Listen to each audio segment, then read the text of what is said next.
जैसे ही पंडित जगन्नाथ हमारे कक्ष के भीतर आ जाएं, तुम बाहर खड़े रहकर पहरा देना। शकुंतला देवी का संदेश पंडित जगन्नाथ के लिए?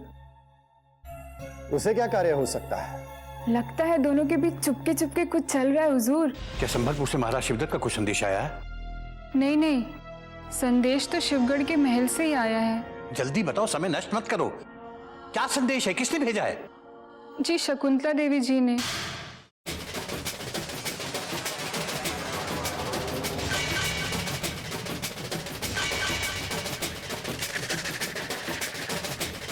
शकुंतला देवी,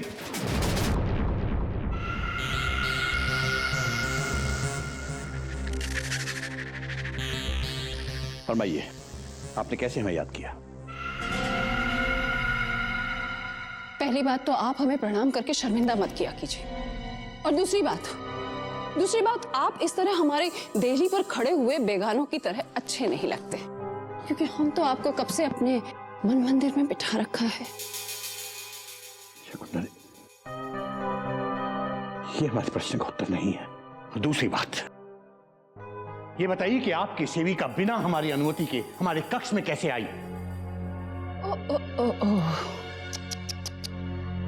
तो सेविका की बात पर इतनी बेरुखी? अब आपकी बेरुखी में जब इतना रस है, तो आपकी मीठी मीठी बातें तो हमें मार ही डालेगी नाथ। शकुंतला देवी, नाथ नहीं, जगन्नाथ, पंडित जगन्नाथ। कम से कम ये तो मत भूलिए कि इस राज्य में हमारा स्थान महाराज शिवदत्त के बराबर नहीं तो उनसे कम भी नहीं है। ये क्या पंडित जी, शकुंतला देवी के लिए तो आपका स्थान उसके भगवान के बराबर है, और आप है कि हमारे जीजाश्री से तुलना किए जा रहे हैं स्वयं की। नहीं पंडित जी, हम तो आपको अपने मन मंदिर में बसाकर सुबह शाम आपकी पूजा किया करते हैं, और आप है कि हमारी भावनाओं को समझने की कोशिश ही नहीं कर रहे। शकुंतला देवी, अपनी भावनाओं को बदलिए। हमने आपसे पहले भी कहा था, हमारे मन में आपके लिए बहुत आदर और सम्मान है, और आप भी अपने मन में हमारे लिए वही भाव बना के रखिए। और आइंदा जब आपको सचमुच हमसे कोई कार्य हो, तभी हमसे मिलने की चेष्टा कीजिएगा, अन्यथा नहीं। प्रणाम।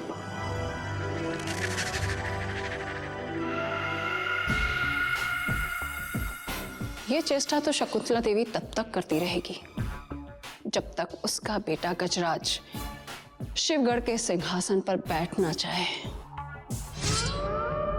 आज मुझे मत रोकिए मेरे आका, क्योंकि क्रूर सिंह के दोनों पिल्लों की मौत का वक्त तय होगा। उन्हें मारने की मूर्खता मत करना चंगेज, वरना हमें पछताना पड़ेगा। अब चाहे आपके गुलाम को सूली पे चढ़ना पड़े, लेकिन क्रूर सिंह के दोनों पिल्लों को ये चंगेज नहीं छोड़ेगा, क्योंकि उन्हीं दोनों की वजह से विजयगढ़ का यार हमारे हाथों से निकल गया। शहजादी आलिया को कितनी मुश्किलों का सामना तय करना पड़ा। आज मुझे मत रोकिए मेरे आका, मत रोकिए। रुक जाओ चंगेज।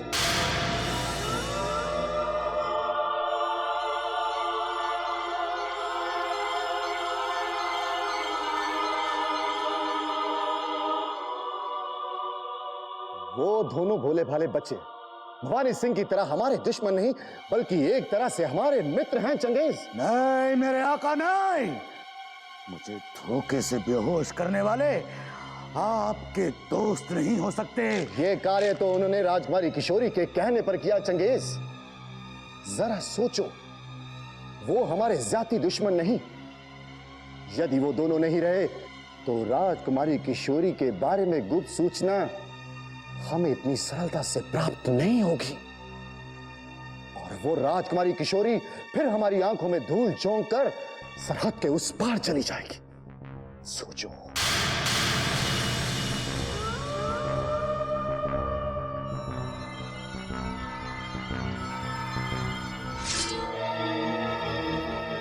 और चंगेज, गुप्तचरों की सूचना के अनुसार विजयगढ़ का वो तुच्छ यार ना तो विजयगढ़ पहुंचा है और ना ही शिवगढ़ में उसकी लाश मिली है। समझ गया मेरे आका, समझ गया। अगर वो जिंदा है तो वो क्रूर के इन दोनों पिल्लों के जरिए शहजादी आलिया से राबता कायम करने की कोशिश करेगा।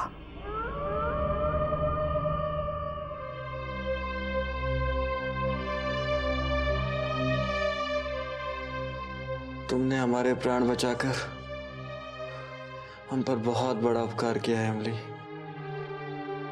और हमें जानकर बहुत खुशी हुई कि एक बार तुम इसी तरह हमारे युवराज की भी रक्षा कर चुकी हो। तुम धन्य हो। अतिथि की सेवा करना तो सबसे बड़ा पुण्य का काम है। हमें ये जानकर खुशी हुई कि हमारी राजकुमारी और आपके युवराज में सच्चा प्रेम है।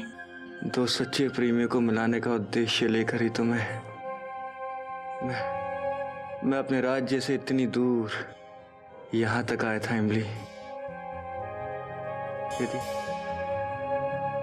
यदि भाग्य ने साथ दे दिया होता तो अब तक तो उनका मिलन भी हो गया होता। आप निराश मत होना तारा सिंह जी, क्योंकि सच्चे प्रेम में बाधाएं तो अनेक आती है, किंतु अंत में जीत हमेशा प्रेम की ही होती है।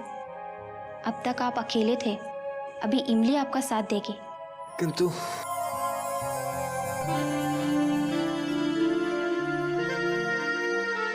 किंतु हम तुम्हें किसी संकट में नहीं डालना चाहते इमली, नहीं डालना चाहते। हम तो केवल इतना चाहते हैं कि किसी तरह राजकुमारी किशोरी से हमारी भेंट हो जाए, ताकि हम उनका संदेश लेकर वापस अपने राज्य विजयगढ़ लौट सके। भगवान ने चाहा तो आपका ये काम बहुत जल्दी हो जाएगा। अभी आप विश्राम कीजिए तारा सिंह जी, इमली कोई ना कोई युक्ति अवश्य लगाएगी। लेकिन भीम भैया 9 ना 18 ही होते हैं। नहीं, गुरुजी ने कहा है 9 और 9 17 होते हैं। नहीं 18 होते हैं। नहीं 17 होते हैं। नहीं 18 होते हैं। अरे नहीं 17 होते हैं। नहीं, मैंने जो कहा वही सत्य है ना माता श्री? मैं तुम लोगों के सत्य असत्य के बीच में नहीं पढ़ना चाहती। तुम दोनों को पाठशाला छोड़ दूं, फिर घर में बहुत सारा काम पड़ा है, मुझे वो भी निपटाना है। अब चलो जल्दी।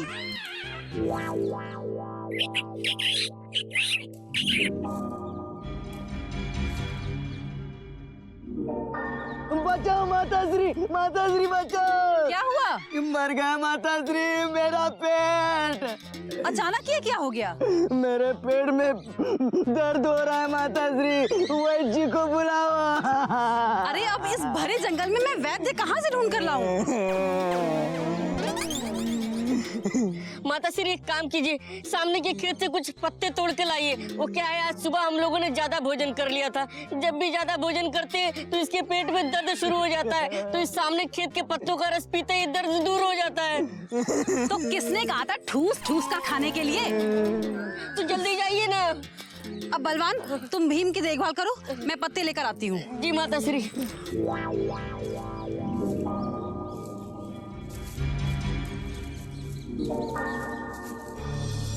हाँ, जल्दी बताओ इमली, क्या बात है?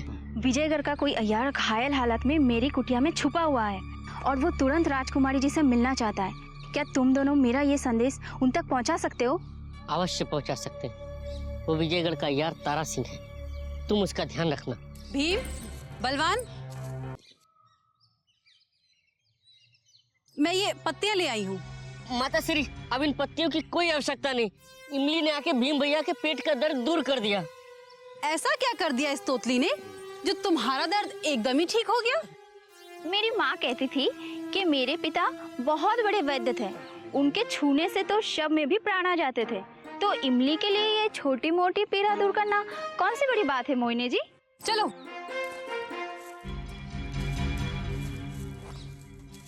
अब इमली की चिंता दूर हो गई। इन दोनों के पाठशाला से लौटते ही मेरा संदेश महल तक पहुंच जाएगा। क्या? शकुंतला देवी का संदेश मिलते ही पंडित जगन्नाथ तुरंत उनके कक्ष में चले गए। इसका मतलब मेरे आका शकुंतला देवी और पंडित जगन्नाथ की मोहब्बत परवान चढ़ ही गई। शीघ्र बताओ, तुमने और क्या क्या देखा ताकि पंडित जगन्नाथ को घेरा जा सके। पंडित जगन्नाथ को मैंने शकुंतला देवी के कक्ष में जाते अवश्य देखा हुजूर, किंतु मैं उन दोनों के बीच के वार्तालाप को सुन न सकी, क्योंकि शकुंतला देवी के आदेश के अनुसार मैं उनके कक्ष से दूर खड़ी पहरा देने पर विवश थी। पंडित जगन्नाथ के महल से निकलने के पश्चात आप पर अंकुश लगाने वाला यहाँ कोई नहीं होगा, क्योंकि अभी भवानी सिंह भी कारागार में है और महाराज शिवदत्त के संबलपुर से आने की अभी कोई संभावना नहीं है। अब पंडित जगन्नाथ और शकुंतला देवी चाहे कितनी भी चालाकी कर लें, लेकिन उनका इश्क छुप नहीं सकता मेरे आका, क्योंकि इश्क और मुश्क छुपाए नहीं छुपते। अब इन दोनों की बूढ़ी मोहब्बत को निशाना बनाकर हमें पंडित जगन्नाथ की पीठ में बदनामी का खंजर ठोक देना चाहिए। ठीक कह रहे हो चंगेज।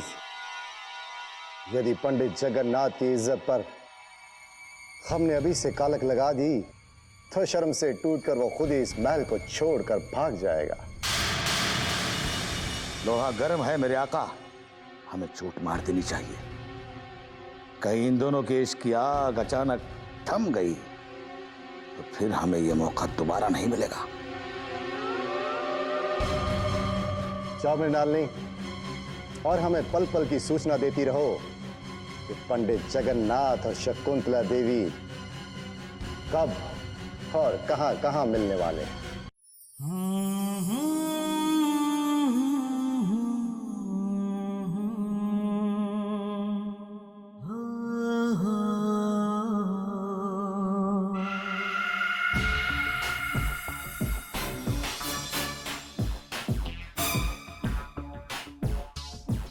जो पंडित जगन्नाथ हमसे दूर भागने का प्रयास कर रहे हैं, उन्हें हम किसी के दिल के समीप नहीं आने देंगे और अपनी सियासत की चालों से उनके रमल को इस कदर घेर लेंगे कि विवश होकर उन्हें शकुंतला देवी के कक्ष की ड्योढ़ी पर शीश झुकाने आना पड़ेगा।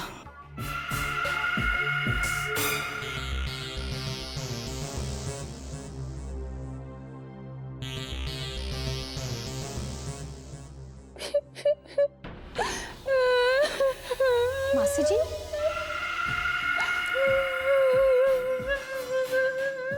क्या हुआ मासी जी?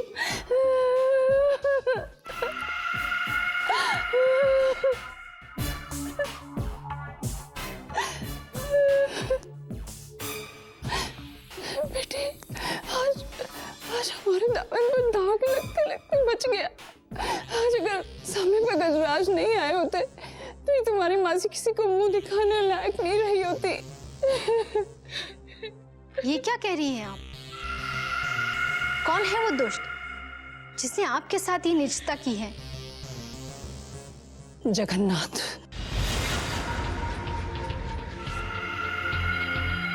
पंडित जगन्नाथ, जिसे हम पिता की दृष्टि से देखते रहे और वो हमारे पति बनने का सपना देख रहे हैं। ये नहीं हो सकता। जिसे हमारे माताश्री और पिताश्री अपने पिता समान मानते हैं, वो ऐसा घृणित कार्य कर ही नहीं सकते। मतलब तुम्हें अपनी माँ जैसी मासी पर भरोसा नहीं है? हम तुम्हारे लिए सारे कार्य अधूरे छोड़कर तुम्हारी रक्षा के लिए यहाँ आए हैं और तुम पंडित जगन्नाथ पर भरोसा कर रही हो। ठीक है, अगर हम तुम्हारे लिए इतने ही पराये हैं तो हम कल ही गजराज को लेकर वापस संबलपुर लौट जाएंगे। हाँ, हम आपको पराया नहीं बल्कि अपनी दूसरी माँ समझते हैं मासी जी। किंतु हमें समझ में नहीं आ रहा कि हम करें तो क्या करें। आप महल छोड़कर मत जाइए, हम अभी पंडित जी से बात करके आते हैं। सुनो बेटी, नहीं, तुम ये अनर्थ मत करना। जब तक कलावती और जीजाश्री संबलपुर से लौटकर नहीं आ जाते, उनसे मुझ कुछ मत कहना। अपने महल में भूचाल आ जाएगा। उनकी दृष्टि में जो खोट है उसे हमने पहचान लिया है, और तुम बस उससे सतर्क रहना। हम तुम्हें यही समझाने आए हैं बस। जैसी आपकी इच्छा मासी जी। हाँ बेटी, पंडित जगन्नाथ के रूप को देखकर गजराज बहुत घबरा गया है, और इसीलिए वो तुम्हारी सुरक्षा करने के लिए हमेशा समीप रहना चाहता है। लेकिन पंडित जगन्नाथ है कि वो इस कक्ष में अपने सिवा किसी को देखना ही नहीं चाहते, और हमारे 1000 बार मना करने के बाद भी जब उन्हें मौका मिलता है वो हमारे कक्ष में आने का बहाना ढूंढते रहते।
ऐसे क्या देख रहे हैं हुजूर?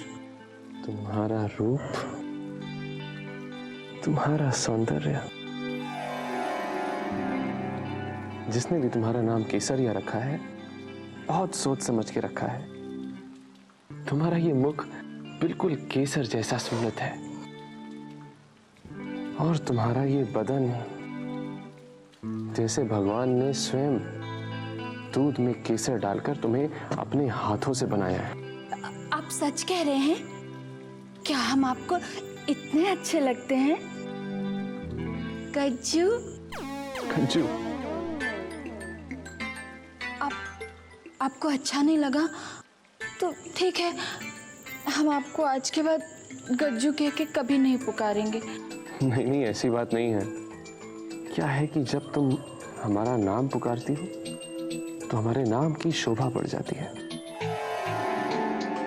गज्जू, एक बार फिर से पुकारूंगा। गज्जू, गज्जू, गज्जू।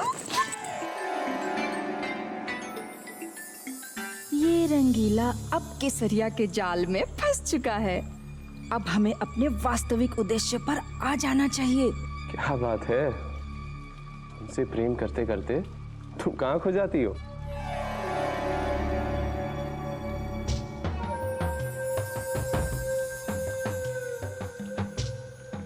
हम तो आप ही के बारे में सोच रहे थे। आप तो ठहरे अतिथि, और फिर अतिथियों का क्या भरोसा।